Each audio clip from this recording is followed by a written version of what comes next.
குட்டிகளை பிறப்பிலே வந்து பார்த்தோன்னா இது பத்தினி ஆடுங்க, பத்தினி ஆடாக தான் வருங்க, பின்னாளைக்கு பார்த்தோன்னா பத்தினி ஆடு தான், பத்தினி குட்டி தான் சொல்லி பிறப்பிலே கண்டுபிடிக்கிறாங்க. எனக்கும் ஏற்கனவே பண்ணையில் வந்து ஒரு பத்தினி ஆடு ஒன்று வச்சு வளர்த்துருந்தேன். ரொம்ப நாள் வச்சுருந்தேன். இருந்தாலும் அது சும்மா வச்சுருந்தேன்னா வளர்ப்பில் என்ன புண்ணியம் சொல்லி நான் விற்றுட்டேன். ஆனால் ஒரு சிலர் என்ன கற்றுனாங்கன்னா, இந்த ஆட்டை வச்சுன்னா உங்கள் பண்ணைக்கு ராசியான ஆடுங்க, பண்ணையில் விற்கான்னு சொல்லியிருந்தாங்க. இருந்தாலும் நம்ம விற்றுட்டோம்.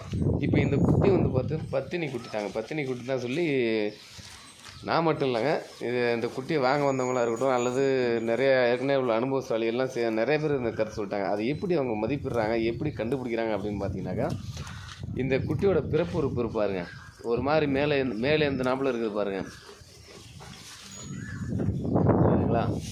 இந்த இதை வச்சு தான், இதை ஒரு அடையாளமாக வச்சு தான் இது வந்து பத்தினி குட்டி, பத்தினி ஆடாக வரலுங்க பின்னாளைக்கு, இது வந்து எந்த காரணம் குட்டி ஈனாதுங்க அப்படின்னு சொல்லி வியாபாரியாக இருக்கட்டும், நமக்கு முன்னாடி உள்ள மிகப்பெரிய அனுபவசாலி எல்லாம் சொன்ன கருத்துங்க இது. நம்ம இதை விற்றுலாம் சொல்லி முடிவு பண்ணப்போ தான் ஒருத்தர் சொன்னால் இந்த எனக்கு குட்டி வேணாங்கன்னு சொல்லி ஒரு வியாபாரியே சொன்னேன், அந்த குட்டி எனக்கு ஏங்க கால் வரலங்கிறதுலாம் சொன்னேன். கால் வரலாம் வருதுங்கிறலாம் அது ஒரு பெரிய பிரச்சனை இல்லைப்பா தம்பி, இந்த குட்டி வந்து பத்தினி குட்டி, அதனால் வாங்குறது யாரும் துணிஞ்சு வாங்க மாட்டாங்கன்னு சொல்லி சொல்கிறாங்க.